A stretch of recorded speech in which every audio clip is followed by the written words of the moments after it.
fellow travelers, Mark here with Walter's World. Today we're in Charleston. We're actually at the Charleston International Airport. I want to give you some advice or some insight if you're going to be flying through Charleston, because this is a super nice airport, super modern, lots of stuff for you to kind of eat and enjoy when you're here, but also it's very efficient, so you don't have to spend a lot of time enjoying this very nice airport. Now, if you're wondering what the code is for Charleston, it's CHS. So if you're looking to book your tickets, look for that, okay? Something I do like about the Charleston International Airport is there's a lot of open space. Like, they've planned for people to be here, so you do have room to sit, you do have room to eat, you can go and sit and enjoy the view out of the planes coming out, and that's really nice. And if you look at it, there's a lot of airlines that come through Charleston because, you know, it is a large city, and it's a large city in the south, and that's not Atlanta, but you can go all over. I mean, we're talking Atlanta, Boston, Detroit, New York, Minneapolis, Denver, LA, Orlando, Louisville, Pittsburgh, St. Louis, Charlotte, Dallas, Philly, DC, Miami, Fort Myers. You can go to Providence, Rhode Island, Las Vegas. I mean, you really can go, San Francisco.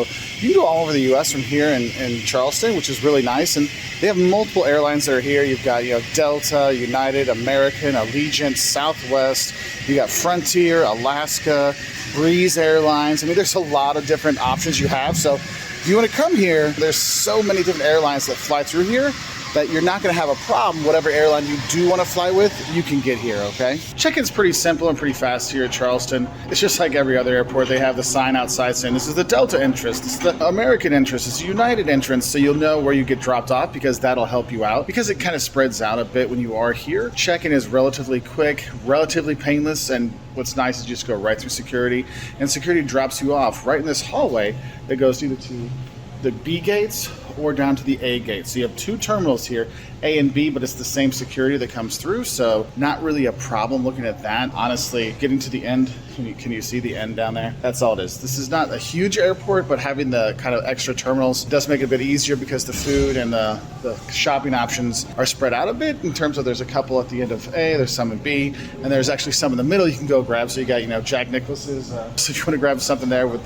from Jack, you can do that as well. So if you're wondering how long it takes to get through security, I had TSA pre-check and I literally just walked through. It's like one of those commercials where they say you breeze through security. It was pretty fast.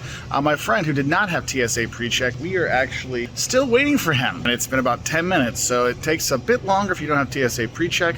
So something to kind of think about if you're hurrying here. Actually getting here wasn't bad at all. I mean, we came an early morning flight. It took about 18 minutes from downtown, the historic part of Charleston, to get here. Obviously, if you're coming when there's actually traffic, it's going to be a bit longer, but like best case scenario, think 18 to 20 minutes. If it's, you know, traffic time, it might take you up half an hour or so, just depending how traffic is. But I'd say give yourself on average about 20 to 25 minutes to get here on a normal day, as long as you're not during, you know, peak times, so that could be helpful. Now, I will warn you, fellow travelers, there's not a Starbucks inside the Charleston Airport, okay?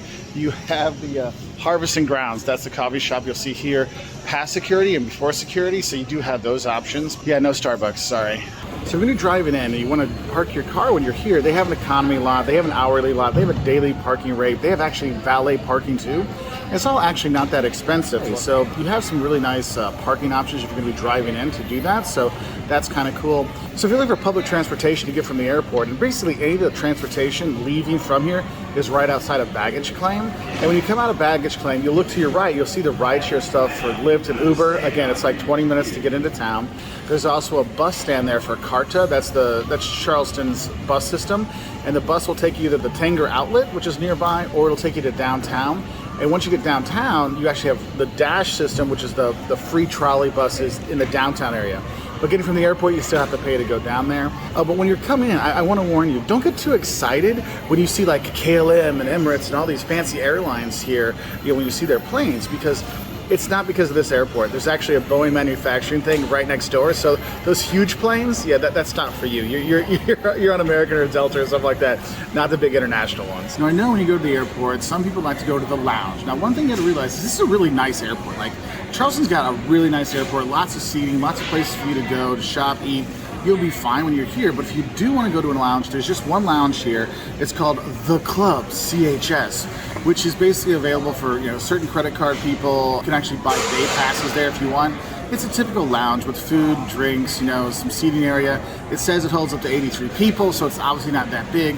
I didn't feel like it was worth doing it because there was so much space here in the airport that it wasn't a really big issue, but it is an option for people that are looking for a little more privacy. You can go to The Club, which is their lounge here.